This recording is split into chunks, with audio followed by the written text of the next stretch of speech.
ये है। प्रवीण जी, मैं थोड़ा सा इसको दूसरे मसले पे ले जा रहा हूँ। जी। मसला भारत पाकिस्तान का है।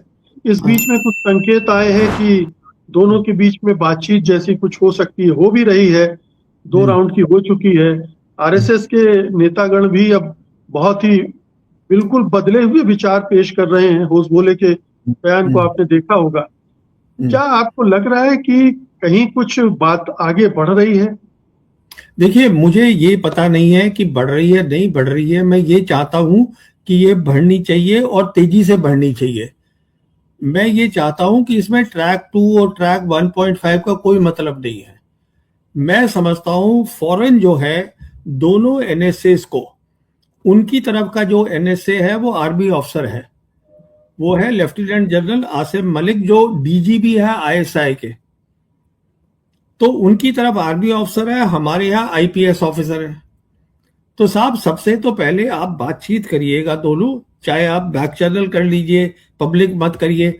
और जो हमारी दोनों जो डिप्लोमेटिक रिलेशंस है, उसको पहले तो नॉर्मल करिएगा, जिससे कि जो दोनों हमारी हाई कमीशन है, वो स्टाफ पूरा काट दिया है, उसको आप पूरा ले आइए। क्योंकि अगर स्टाफ नहीं होगा तो एंगेजमेंट कैसे होगी? पहले तो वो कर लीजिए आप। वो मेरी सोच है। दूसरी, अगर जब आप ये कर लेते हैं, तो देखिए, आपका ये कहना, हिंदुस्तान का कहना, terror and talks can not go together. अरे साहब, अगर आप दोनों में एक साथ बात करेंगे तो दोनों ठीक हो जाएंगे। वो इसलिए टेरर कर रहे हैं क्योंकि आप टॉक नहीं कर रहे हैं। आप टॉक की हामी भर दीजिए तो वो टेरर भी बंद हो जाएगा, उधर आप बात कर लीजिए। कहने का मतलब ये है, ये वक्त बर्बाद मत करिए। मैं क्यों बोल रहा हूं वक्त बर्बाद मत करिए? उसका कारण ये है कि दुनिया बहुत तेजी से बदल रही है। मेरे हिसाब से अगर मुझे सलाह देनी होती हिंदुस्तान की सरकार को, तो मैं ये कहता, आप टाइम बर्बाद मत करिए। आप देखिए, आज जो पाकिस्तान है वो बहुत कुछ हासिल कर चुका है। जियोपॉलिटिकली पाकिस्तान की ज्योग्राफी बहुत अच्छी है। पाकिस्तान जो है, वो हमारे ही जैसे लोग वहां बैठे हैं। हमारी उनसे पुरानी सिविलाइजेशनल जान पहचान है। अनजान लोग तो है नहीं। अब जहां तक मामला है कि कश्मीर का मामला है, वो कब कह रहे हैं कि कश्मीर कल हल करना है? अगर आप कहते हैं कि हमें सिर्फ बात करनी है पीओके और टेरर पे, चलिए उसी से बात शुरू कर लीजिए। देखिए, आपको ये भी समझना है, जैसे मैंने कुछ दिन पहले एक वीडियो भी किया था, आज जो पूरा थिएटर ऑफ वॉर है, जो पाकिस्तान जो देख रहा है, वो कश्मीर से लद्दाख तक देख रहा है। और चाइना जो है, वो पाकिस्तान के पीछे नहीं खड़ा है, उसके साथ खड़ा है। अब ये भी खबरें आ गई हैं। तो पीछे वाला काम भी खत्म हो गया कि साहब वो उसको हथियार दे रहा था, हम सब बोल रहे थे, अरे भाई वो तो वहीं खड़ा है। इसका मतलब जब भी वो कोई हथियार वहां देगा, मैं ये नहीं कह रहा हूं कि पाकिस्तानी उसको नहीं चलाएंगे, पाकिस्तानी ही चलाएंगे, काबिल है उनकी एयरफोर्स। मैं ये कह रहा हूं कि चीन इसलिए वहां खड़ा है, उसको 3 फायदे हो रहे हैं। एक फायदा ये हो रहा है कि जैसे हम एक बोलते हैं कॉम्बैट लड़ाई करना, कॉम्बैट सपोर्ट, उसको सपोर्ट देना, कि लड़ाई से पहले हवाई जहाज वगैरह सब ठीक है, उनका हवाई जहाज है तो वो उसको दे सकते हैं कॉम्बैट सपोर्ट। तो ये फायदा हो गया। दूसरा फायदा ये हो जाता है कि वहां अगर चीन के अपने आदमी बैठे हैं, उन्हीं की कंपनी के इंजीनियर बैठे हैं, तो वो जो ऑपरेशनल वैलिडेशन होता है कि हथियार को हम इस दिखा पाए कि इसने कामयाबी करी है, तो उनको वो भी हो जाएगा। तीसरा, एक सीधा मैसेज हिंदुस्तान को दे रहे हैं कि भाई मैं उनके साथ खड़ा हूं, आप बातचीत करो। और यही शी जिनपिंग भी जब यहाँ आए थे अक्टूबर 2019 में, तो बात हुई थी, बातचीत करो। तो मैं तो इसके फेवर में ही नहीं हूं कि आप ट्रैक 1 चलाइए, ट्रैक 2 चलाइए, 2 साल बर्बाद कर दिए, 3 साल। अरे आप करिए, फौरन बातचीत शुरू करिए, डिप्लोमेटिक रिलेशंस बढ़ाइए और सारे काम को इसी 2026 में निपटा दीजिए, जिससे कि 27 में बातचीत शुरू हो जाए। नहीं, लेकिन राजनीतिक मजबूरियां भी तो होती हैं सरकारों की। यहाँ भारत में माहौल बनाना होगा कि हम जो कर रहे हैं बिल्कुल माहौल तो 360 डिग्री, ना ना ना। 360 डिग्री पलट कैसे जाए। अरे साहब सुनिए ना, माहौल बन गया है। अगर आरएसएस के नंबर 2 बोल रहे हैं, उसके उसके खिलाफ किसी ने बयान दिया? नहीं दिया ना। अरे, किसी आज ही ने आर्मी चीफ का बयान आपने देखा होगा, क्या बोल रहे हैं। नक्शे से देखिए मिटा देंगे वगैरह वगैरह। देखिए देखिए आर्मी चीफ का जहां तक ताल्लुक है, मैं बता सकता हूं आपको, मुझे बहुत अफसोस होता है कि आर्मी चीफ पॉलिटिशियन की लैंग्वेज बोल रहे हैं।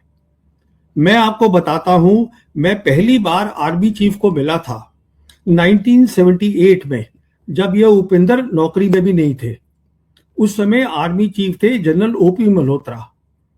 मैं आपको बता रहा हूं 78 की बात, और ये बात थी टैंगा वैली की, अरुणाचल प्रदेश में। तो जो आर्मी चीफ होते हैं वो आर्मी की बात करते हैं। Army chief political statement public में नहीं देते। दिस इज वेरी डिसअपॉइंटिंग कि मैं भूगोल मिटा देंगे, इतिहास क्या बोल रहे हैं आप? ये अगर किसी को बोलना है, आप पॉलिटिशियन को बोलने दीजिए ना। उनका काम है, वो बोल रहे हैं, ठीक है, हम अच्छा लगता है रक्षा मंत्री बोले हम पीओके ले लेंगे, हम ये करेंगे, करिए साहब। रक्षा कहने मंत्री का तो रोज बोल रहे हैं, राजनाथ सिंह तो मतलब लगभग हर दिन दोहरा रहे हैं। भाई उनका काम है बोलना, अच्छी बात है, बोलिए आप। पर आर्मी चीफ को तो पता होना चाहिए ना, क्योंकि आर्मी चीफ जब कोई बात बोलते हैं तो आम जनता जिनको समझ नहीं है मिलिट्री मैटर्स की, वो आर्मी के जो लोग होते हैं उनको सीरियसली लेते हैं कि अच्छा साहब आप भूगोल कर देंगे, इतिहास। अरे आप कुछ भी नहीं कर पाएंगे, हमें देख नहीं लिया। चीन अगर उनके साथ खड़ा है, आप क्या कर लेंगे? अब मैं इस मसले पे और नहीं बोलना चाहता हूं, but this is very disappointing. ये आर्मी चीफ को शोभा नहीं देता है इस तरीके की स्टेटमेंट्स देना, जो पॉलिटिकल स्टेटमेंट्स है। पर हम बात कर रहे थे बातचीत की, तो मैं ये समझता हूं कि जो आरएसएस के जो जनरल सेक्रेटरी हैं, जो मैं समझता हूं नंबर 2 हैं, अगर उन्होंने बयान दिया है और मुझे लगता है बहुत अच्छा बयान है, तो उस बयान के ऊपर सरकार को रास्ता मिल गया है, एक रास्ता खुल गया है। बाकी लोगों की अहमियत है नहीं, क्योंकि सबको बोल देंगे ये एंटी नेशनल है। मैं कितने टाइम से बोल रहा हूँ, सालों साल से बोल रहा हूँ, पाकिस्तान से बात करिएगा, वो कह देते हैं ये आईएसआईएस को पैसे देती है। तो क्या कह सकते हैं इन लोगों का? पर अगर वो बोल रहे हैं तो वो ऑब्वियसली रास्ता खोल रहे हैं इंडिया के लिए, और इंडिया के लिए जरूरी है बातचीत करना। मैं इस बात पे बिल्कुल कायम हूं। पाकिस्तान की जियोपॉलिटिकल प्रोफाइल बढ़ गई है बहुत ज्यादा। पाकिस्तान की लोकेशन ऐसी है, कनेक्टिविटी है।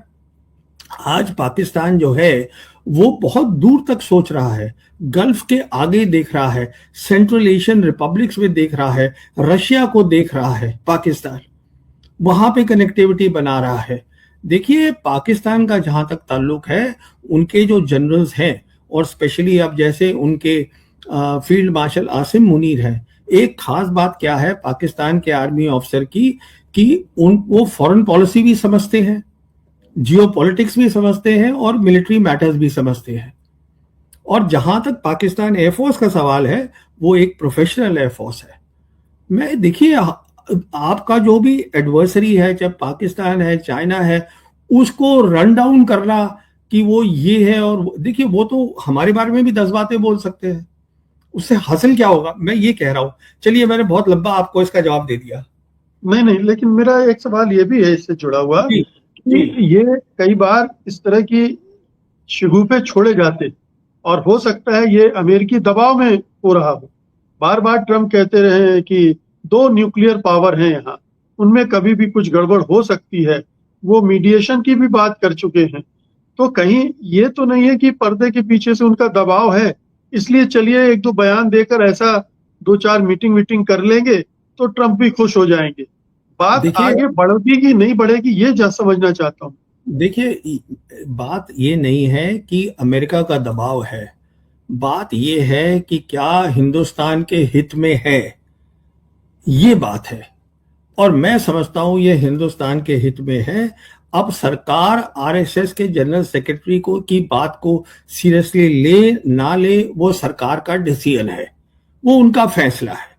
मैं सिर्फ ये कह रहा हूं कि अगर आप उसको सीरियसली नहीं लेंगे तो आप और वक्त बर्बाद कर रहे हैं, ये सिर्फ मैं कह रहा हूं। जबकि आज हम भी ऐसी कगार पे खड़े हैं कि हमें भी तरक्की करनी है।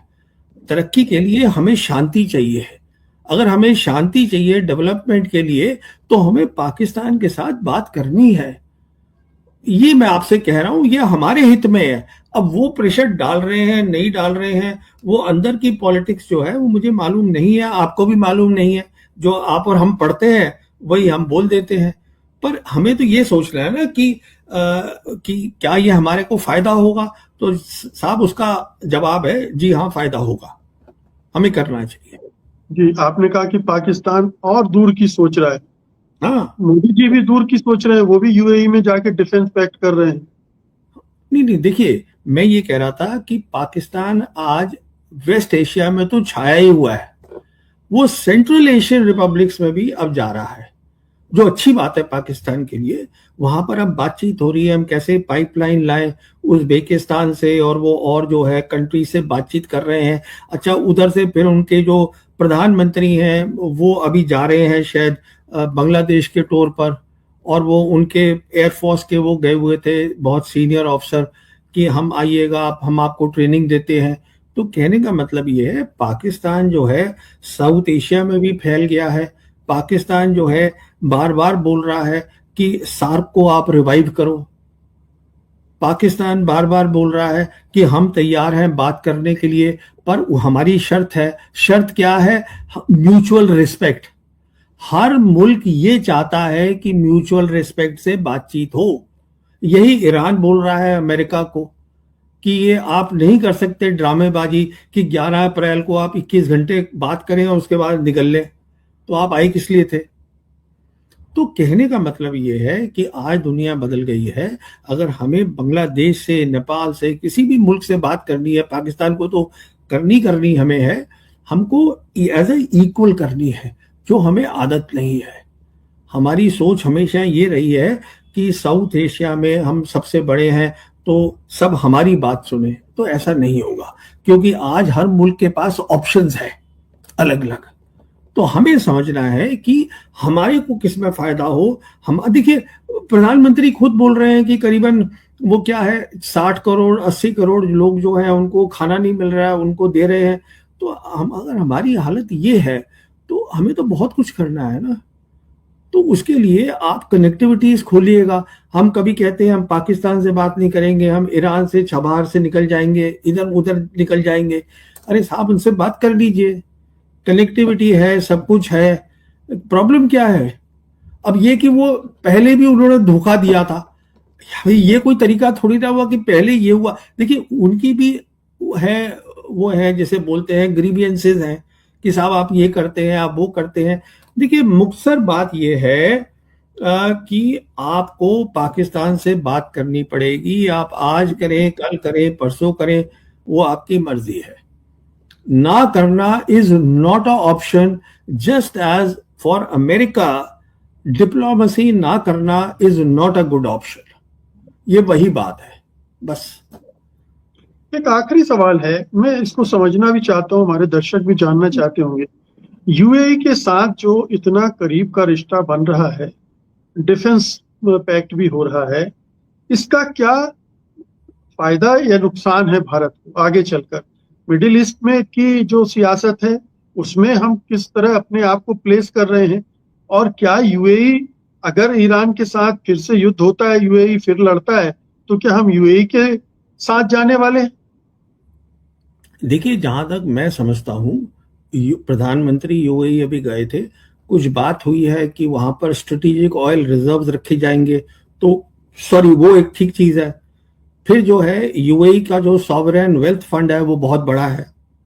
उन्होंने ऑलरेडी कहा है हम 5 बिलियन इन्वेस्ट करने को तैयार है, तो वो भी अच्छी बात है। बुरी, अच्छा वहां पर हमारे बहुत सारे लोग काम करते हैं। देखिए जो यूएई है वो टोटल जो है उनकी 11 मिलियन पॉपुलेशन है, उसमें से 10 मिलियन बाहर वाले हैं। इमराती जो है सिर्फ 1 मिलियन है। अच्छा उसमें भी इनके 7 अलग अलग वो हैं। अच्छा उसमें भी इनमें तालमेल नहीं है। शारजा कुछ सोच रहा है, ये दुबई कुछ सोच रहा है, अबू धाबी कुछ सोच रहा है। तो कहने का मेरा मतलब ये है, अगर आप जियो पॉलिटिक्स देखिएगा तो उसमें हमें गलती है वहां जाना। उसका रीजन क्या है कि हमारा जो है यूएई, इजराइल और अमेरिका, ये तीनों एक साथ खड़े हैं। अब जैसे खबर आई है कि नेतन्याहू सीक्रेटली यूएई गए थे, अब यूएई डिनाई कर रहा है उस बात को। हमको मालूम है वहां पर उनका आयरन डोम दिया गया। तो आई डोंट थिंक प्रधानमंत्री का वहां जाना, ये वही बात हो गई 25 फरवरी को वहां उसको इजराइल जाना लड़ाई से पहले। तो मैं समझता हूं कि प्रधानमंत्री के बजाय अगर हमारे कोई और मिनिस्टर चले जाते, तेल मंत्री चले जाते, कोई और चले जाते, तो वो ठीक रहता, क्योंकि हमारे नेशनल इंटरेस्ट है, पर हमें अपनी इंटरनेशनल स्टैंडिंग भी देखनी है। और हमारी इंटरनेशनल स्टैंडिंग आज मैं समझता हूं हमारे लिए ब्रिक्स इंपॉर्टेंट है। मैं समझता हूं हमारे लिए ये सऊदी अरेबिया है, और जो जीसीसी बाकी कंट्रीज है, जो सोच बन रही है, जिसमें पाकिस्तान भी शामिल है, तुर्की भी शामिल है, ये सब चीजें हमारे लिए इंपॉर्टेंट है, हमें पसंद आए ना आए। पर हम जो है वो दूसरी साइड से अपने आप को आइडेंटिफाई कर रहे हैं, जिसकी मुझे उसका कारण क्या है अब वो सरकार जानती है। लेकिन आइडेंटिफाई करने तक ही नहीं है, अगर डिफेंस पर बातचीत हो रही है तो आगे चलकर क्या हम वहां कोई ऐसी भूमिका भी निभाएंगे? मान लीजिए जैसे मैंने पूछा कि ईरान के साथ अगर झगड़े होते हैं तो हमारी भूमिका क्या होगी? ये डिफेंस की जो बात है, डिफेंस की बात बहुत पोली पोली बात होती है। वो क्या डिफेंस है आप मुझे बताइए। यूएई पे ठीक है, उनके पास आर्म्ड फोर्सेज है, मैं समझ गया इस बात को, पर कहने का मतलब ये है, मेन बात क्या है, उनके पास पैसा है, उनके पास तेल है, और वहां हमारा डायस्पोरा है बहुत बड़ा। ये बात तो समझ में आ जाती है मुझे। हमें अपना इंटरेस्ट देखना है, पर साथ साथ हमें ये देखना है कि हमारी इंटरनेशनल स्टैंडिंग क्या है। हमें ये देखना है कि वहां लड़ाई चल रही है, हम क्या गलत साइड पे तो नहीं खड़े हुए हैं, हमें वो भी देखना है। तो जब प्रधानमंत्री जाते हैं तो एक बहुत बड़ा मैसेज चला जाता है दुनिया के अंदर। अब ईरान आज कुछ ना बोले, चुप बैठा है, पर देख तो रहा है।